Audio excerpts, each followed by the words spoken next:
All right, what's going on, ladies and gentlemen? Welcome back to the channel for another market update. Today, we're going to be starting off with the technicals, and then we're going to touch on the fundamental factors at play, which, as you see, they did outweigh the technical factors. That is why yesterday's video, we spent so much time talking about the fundamental factors, because I strongly thought, and again, that was an opinion. That's not a fact or anything, that fundamentals are going to outweigh the technicals this one time around. Um, but yeah, I strongly thought, like, hey guys, there's no reason for us to be going up. There really isn't. I'm sorry if anybody took it as complaining. That is not how it's meant to be taken.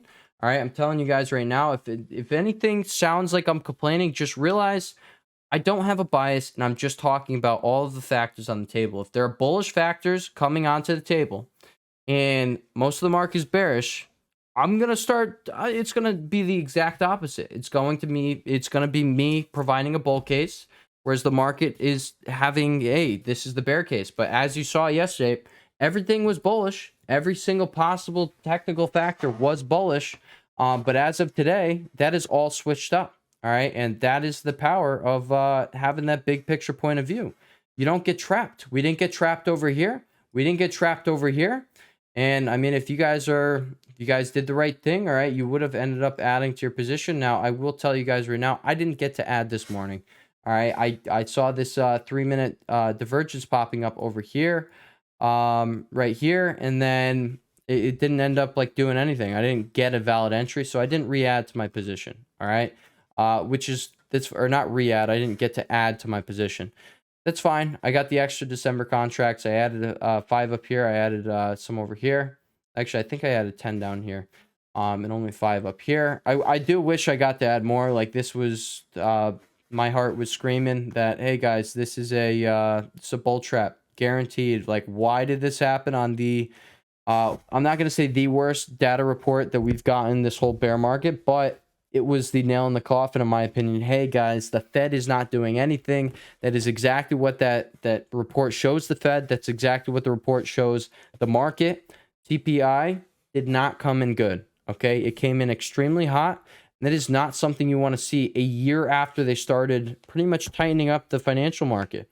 Like, not at all. Okay, why haven't we gone down over a year? All right, so. And keep in mind, gas prices have literally the past 2 months, they have been low, okay? Like, even though they started to rise again, I was able to fill up my tank for, I think it was like $3.15 a gallon yesterday. So, like, they're still low, and the inflation report is still coming hot, and we know what's going to happen. OPEC is going to literally force U.S. oil to be going up because that is in their favor. That's in their, they benefit from that. That's what they want. So yeah, they're messing with the whole supply side of things. So, like, guys, everything is controlled by supply and demand, all right? And if you take away some of the supply, by default, it's going to be going up, and that is what they're going to be doing. Which that just means it's only a matter of time until oil starts getting back up into here, I'd say. All right, we're not here yet, but we kind of can make, excuse me, we can make that $100 per barrel. It is only a matter of time until U.S. oil comes back up here, and what happens then? All right, that's what I'm getting at. What happens in the upcoming months when now you have oil pushing against you, gas prices they're rising, they're skyrocketing again like they were back here. All right, what happens? All right, that CPI report is going to come in even worse than what we just got. All right, so the Fed is, I was talking to my friend about this morning, or no, not this morning, yesterday. And yeah, guys, they have slowly cooked us. Straight up. They have slowly boiled the frog here. And if you really look at it, the federal funds futures are at, I think it's like 4.6%. 4.6, maybe it's about 4.7%. Maybe they changed today. But yesterday I do believe they're at 4.6%. And now you got the actual federal funds rate at, what is it, like 3.5%? Like, guys, what if they announced back here? All right, what if they just announced at the beginning that, hey guys, we're going to most likely be up to 5% rates by the end of the year? What would have happened? We would have 100% had a sell-off similar to this one. All right, it may have been very quick, very painful, and then maybe we would have had some, well, no, we wouldn't have even had something like that because QE, it might have actually been better if, I mean, Yeah, I'm just gonna say it definitely would have been better for the whole system if they just rug pulled the system at the top. I would have not been able to make money off it because this is where I learned to trade. I'm very grateful for this bear market. I love this bear market. I hope this bear market doesn't end until 2025, like years and years. Maybe we get a 10-year Great Depression. That would be so beneficial to anybody here on this channel. Okay, if I'm doing stuff and the whole purpose of this channel is to teach you guys how to fish. All right. Yeah, guys, like we're gonna kill it if that is the case. Straight up, we will become wealthy over this bear market that could last 5 to 10 years. If it does, there's that. If not, guys, we get extremely wealthy in the bull market like much quicker than we could be getting in the bear market. Okay, and that's just going to be the case. But again, like if you do see a bull market come out of nowhere, you're gonna see a lot of people just, oh, the market always goes up. That whole narrative is going to come back. And then and the only way they would be doing that is if they turn on QE again. The world has really never seen QT before up until, or not up until, but since 2008, it's been straight QE. What do you think was responsible for this? All right. You had this. All right. You didn't get back to well, you kind of double topped here at your .com levels over here on the SP 500. But why do you think we just so heavily surpassed these peaks over here and we went up 200% from there? Well, it's because QE, the money printer was turned on, okay? Unlimited amounts of QE. Now you guys are seeing the effects of turning on QE too quick, all right? Or not turning it on too quick, but pretty much using it too much in a short duration of time. That is like this caused this, okay? But at the same time, if they didn't do this, we would have most likely have another, like we would have had this capitulation moment. Maybe you have this leg right here, and then you have another capitulation moment. That would have 100% been what took place. All right. But it didn't because, yeah, they turned on QE. All right. But yeah, guys. All right. The world has never seen QT. The world has never seen higher interest rates. It's a debt-based system. We can't function on high interest rates. So the only way to save things, which keep in mind, this is going to influence or not influence, it's going to create inflation because easy money policy guaranteed. That's like, how do you think we got to this scenario?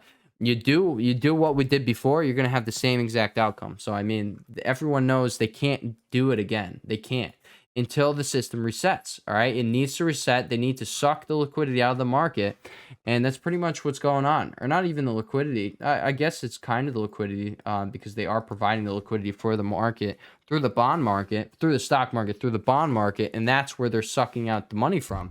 But guys, the further we go on here, like straight up, we're going to have more and more of a liquidity crisis on our hand. More violent moves are going to be coming about. And that's what I warned about yesterday in yesterday's video, guys. Well, guys, the risk of economic collapse, it started today. All right. The Bank of England stops their bond purchases today. And there's another thing we have to talk about that was announced this morning, which I guess I'll mention it right now. They completely reversed course, not only on their QE, so they turn on QE for a week and a half, and then they announced that they'd be going back to QT, or not even QT, they're just not supporting, so they're just taking away the QE. We're going to see what happens without the QT part, but either way, I mean, the system most likely will just collapse if there's no floor to their bond market, because that's was their purpose.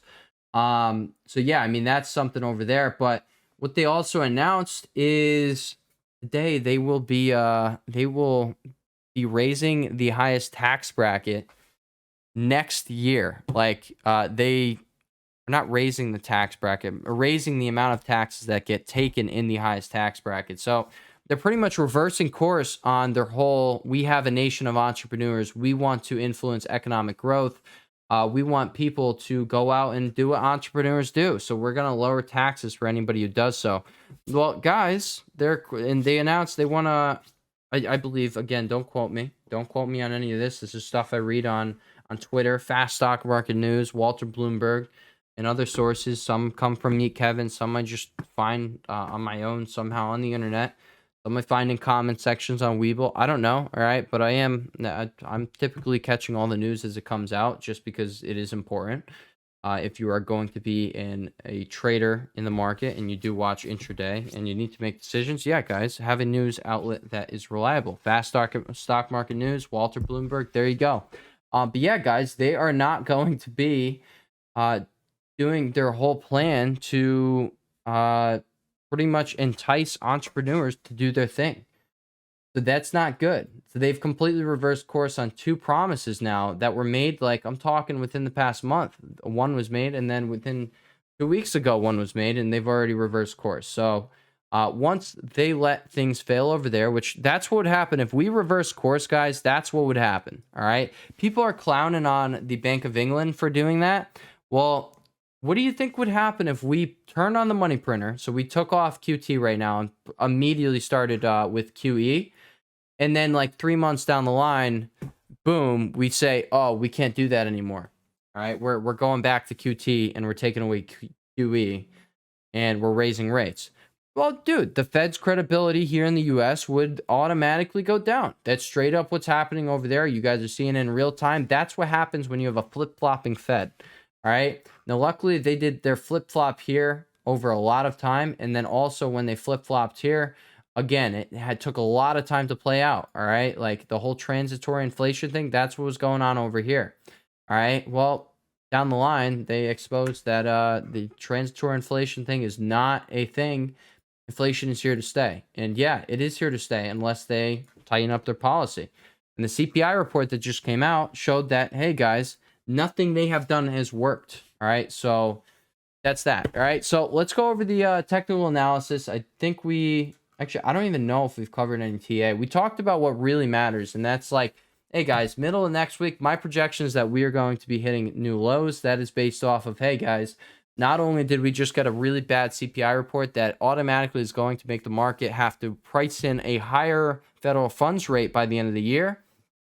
All right, so those futures on the federal funds rate will be going up, which means the market will be coming out. So that's one negative factor that we have going on here in the US that likely will be priced in or start to be priced in next week, which again, guys, like we are on the brink of collapse here. Our system is also, we got some cracks in it that are showing.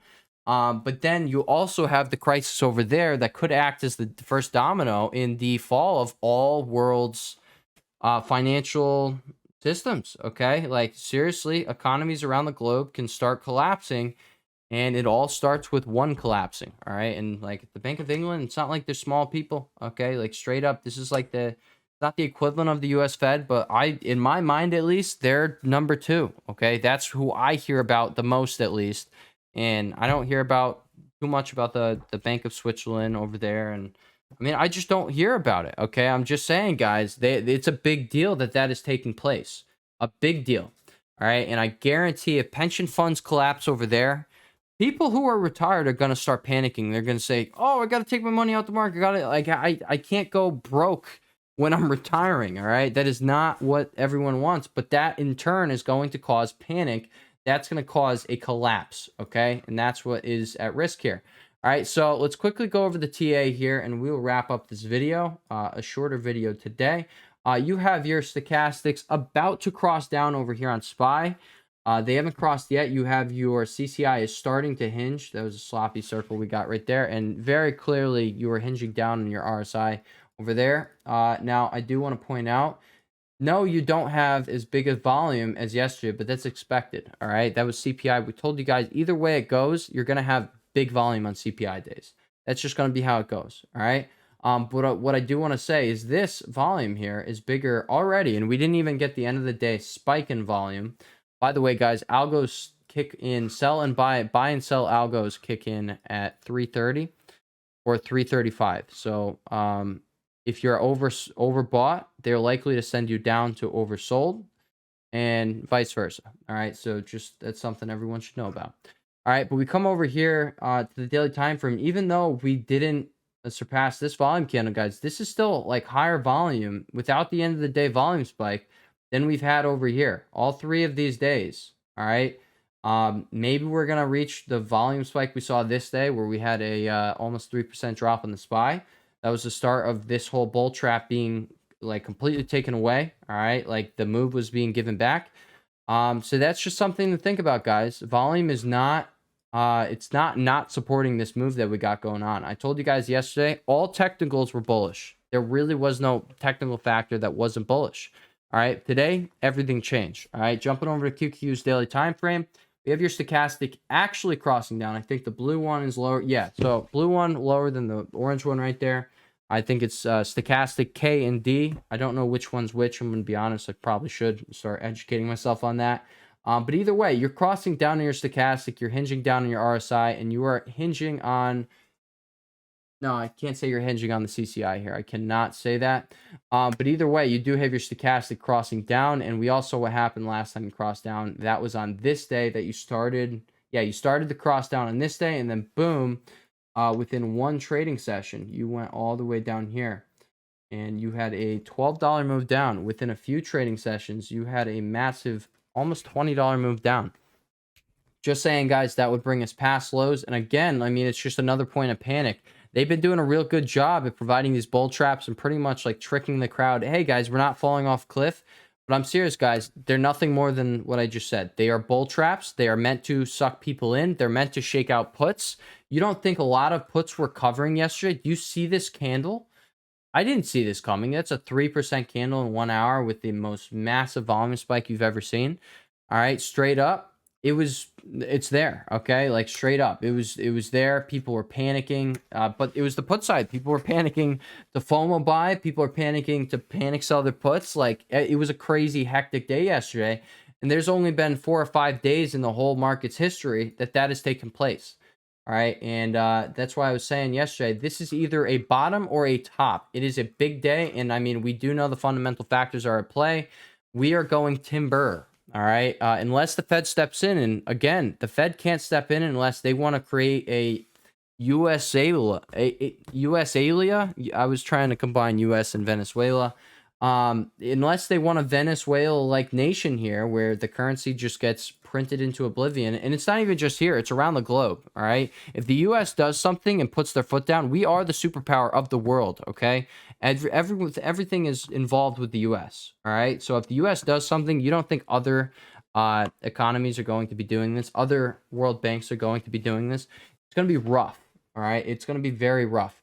But yeah, now we can jump over to the VIX. And as you do see, we have a doji candlestick right here. While we have the stochastic getting ready to cross up, you clear as day have your hinge going on here on the CCI. And then you clear as day have a hinge upward on the RSI. This is the exact opposite picture of QQ and SPY. And like I was saying, I believe I was saying it earlier in this video. When you have I was saying it, I already recorded this video and it ended up being too long. It was like 15 minutes and I had just finished going over all the technicals. So we switched it up this video. But yeah, when you have something on SPY like this, all right, so you had this going on right here. We're going to use the brush tool real quick on the 1 hour time frame. You had that. Okay. So that was, by the way, guys, this is your tell for, hey guys, this move is not being supported. That was a sloppy line there, right there.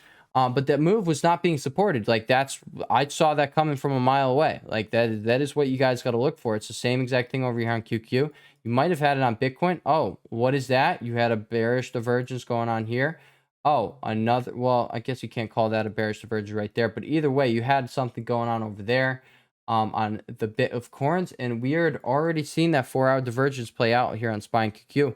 But back to what I was saying, if you see something on SPY like that bearish divergence right there, and then you also come over to VIX and you see a bullish divergence, the exact opposite picture, guys, there's like a very high likelihood that that is going to be the case. Now, if VIX doesn't confirm what SPY is showing, then yeah, guys, you got something to worry about there. But that was not the case here. Okay, we come over to SPY.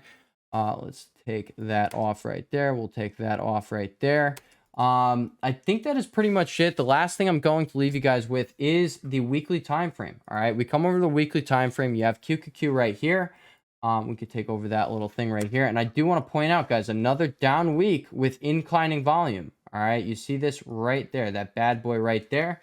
All right, that is sexy. All right, so not only do you have an inclining volume, but you have your third dang week closing underneath the 200 weekly MA. Guys, this is a mega bearish signal in my opinion. Another week, another mega bearish signal. All right, anybody who is ignoring this factor right here, I'm serious, guys. They're not people that you should be listened to, and that is strictly my opinion. All right, if you think differently, guys, like listen yourself then, okay? But if someone is not addressing like the likelihood that we fall off a cliff here because of that, then I'm serious, guys. Like it's like I'm serious. They're not looking at all factors on the table here, and that means you're going to miss a lot. All right, and you were probably going to be blindsided. I pointed out that we literally had a bull trap going on here at 08. You had your stochastic crossing up. You had this thing hinging up, your CCI. All right, and then you also had the same exact bull trap going on in the weekly time frame over here on right before you had your collapse right here. All right, and you had the first weekly close right there. You fell 33%, guys, in 3 weeks. 33%. Look at that right there. I have it circled already. You literally have a cross up, or you are, yeah, no, you were crossing up here in the stochastic, then boom, you fell off a cliff. That was after your guys' first week of close there. All right, I'm just saying, guys, and there were only that I can go back and see before from .com to now. All right, you had this close under here, but then within a week, you got right out over there. You had the same thing going on. Oh, close underneath, boom, got out. Close underneath, boom, got out. All right, and that was also after your collapse took place. So I mean, now, guys, we're rocking with a third weekly close under this. I'm serious, guys. They are holding our whole financial system just from falling off the cliff. They are preventing this so hard. And this is proof of it, guys. Why are we holding under here? Like, this is like straight up. This is, bears are not giving up their territory here. We are falling off a cliff. That is like, what is this candle? And then on Friday, we gave it all back and we closed underneath the 200 weekly MA. All right. Same as yesterday. Yesterday, dude, we're actually at that open today. I saw the candle that was forming. I was like, oh no, that is a bullish looking candle, dude. We probably will close above the 200 weekly MA. Again, I have the chance of always looking like an idiot, but at the end of the day, no, the charts, they treat me well. They really do treat me well, guys, and I cannot deny it. I think this channel is proof of it. All right, but yeah, guys, like even though, again, you have this bull trap going on here, you have your third weekly close under here. There is no reason for you. I'm just saying, guys, this is the biggest signal anybody can be getting here. It's on the weekly time frame. At the same time, the monthly candlestick last month, that close confirmed that we are going lower in the month of October. That is what's going on right now. All right, I don't know if you close lower, maybe we rip on down and then rip up, but again, unless the Fed turns on QE, there's no reason to have a mega rally. There really isn't, okay? Unless like we get data that's positive, no reason to have a rally. And again, if the factors change, I will change. I promise you guys. I promise. I'm not missing a move. I've been catching every move for quite some time now. Up or downside, I'm catching it. All right. All right, guys. So with that being said, I'll catch you guys in the next video. Peace.